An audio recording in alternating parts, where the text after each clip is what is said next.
Hey everybody, Dr. G here. I'm a licensed clinical psychologist, and today we're going to be exploring the tragedy and the psychology behind the Titan implosion. Today we're going to be talking about the psychology behind this situation and what can lead to tragedies like this. In addition to that, we're going to be taking a look at Stockton Rush, the CEO of OceanGate, who was also on board the Titan when it imploded. Before we get started, I do want to remind you to like and subscribe if you want to see more content just like this. All right, let's go.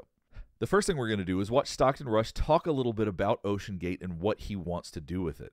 This is going to help us better understand him and better understand how things like this could happen. Because as we start to understand the psychology of it, it's all going to make a lot more sense. But I can tell you now, the theme we're going to be looking at is grandiosity and the psychology behind grandiosity and how that leads to things like this. All right, let's jump right in. In a new environment with people inside, we needed to know well before it failed that it failed. Our rule is we risk capital. We don't risk people. All right, so he's making claims that he risks money, not people's lives, which, as we've seen, did not end up being the case. The question is did he really know how risky it all was, or was he deluding himself into thinking that things were actually safe? Does he actually practice what he preaches? Let's listen to him talk a little bit more, and then I'm going to go over the psychology behind why he may have made these mistakes. Let's keep going. So if somebody comes to me and says, hey, here's a new idea for the sub, if the end result of that failing is that we cancel a mission or we lose a little money, that's fine. If somebody gets hurt, then we go and find out a different approach. And with the acoustic monitoring system, we can tell if the hull has had... And this is what's interesting. If you see interviews with other people that saw this vehicle, that saw the Titan, or people that almost rode on it, they were like, no, that doesn't seem safe to me. There clearly were a lot of people that felt like it was a risky thing to do. But what he's saying right now is that I'm very risk averse. So the question is he actually risk averse, or does he just talk a good game because that's what he's supposed to say? Let's keep going. And so if it's making noises at that depth that it didn't make on the last dive, then we can stop the dive, we can go up, and we can find out what might have happened. Now, this is interesting. Now, one thing, if you've seen my other videos, I talk a lot about body language. If you look at his body language when he says that, he starts licking his lips, he starts moving around a little bit more. I think that's actually a point of anxiety for him. I think it stresses him out to talk about this part. Watch this again. Off the dive, we can go up, and we can find out what might have happened.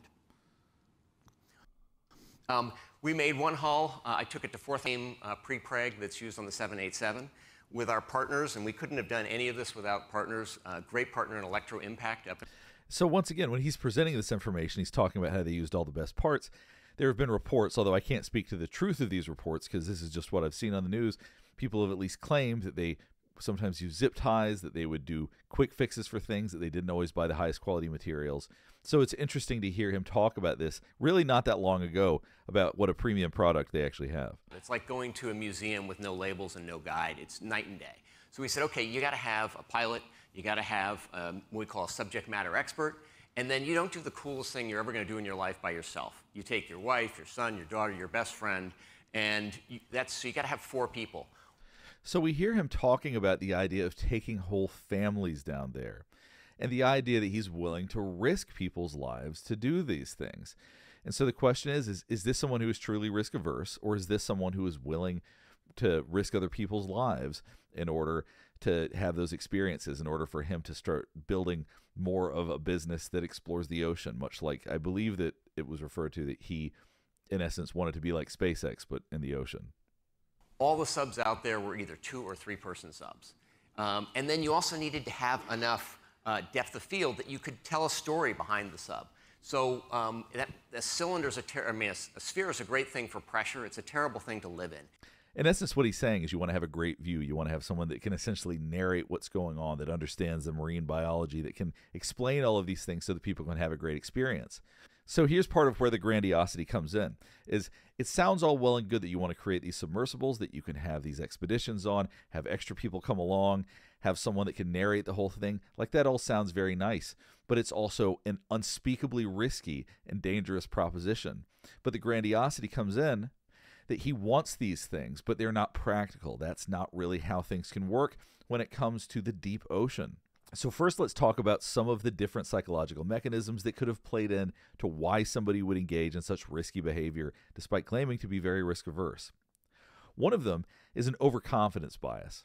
In other words, someone is overconfident in their abilities. For example, his confidence in the unique design of the Titan, despite the fact there were deep-sea explorers that did not think it was a good idea. In other words, someone with an overconfidence bias is going to go more on their own judgment than experts in the field.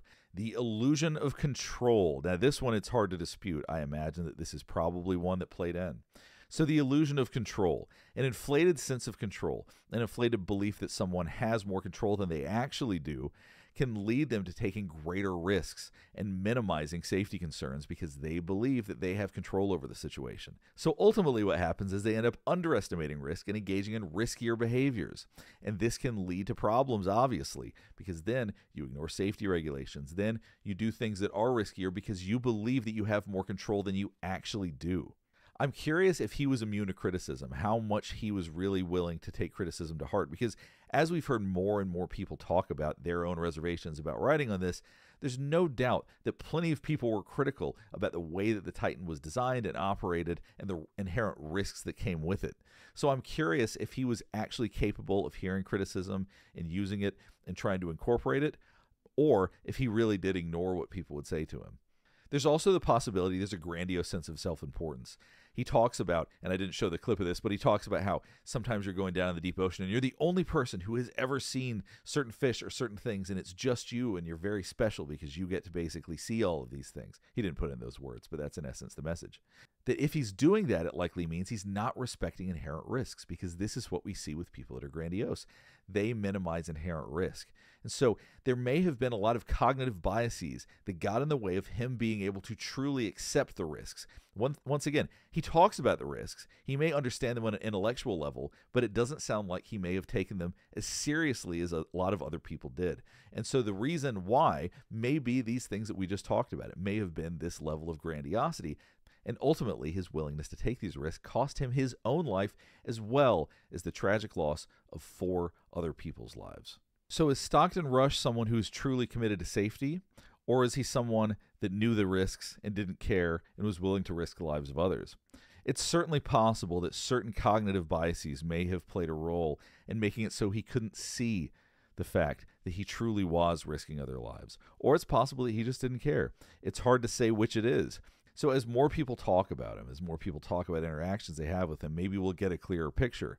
But from what it seems is there's certainly some cognitive biases that may have prevented him from being able to actually see the reality of the risk that he and everybody else that would get on board were in. I certainly hope that's the case, because if not, the callous lack of caring about the lives of others would certainly be an awful thing. And if there's more to report on, or there's more interesting things to get into about it, I'd be happy to do more videos. But for now, we'll go ahead and stop. I hope you've enjoyed this video, and if you want to see more, please don't forget to like and subscribe. All right, thanks for watching.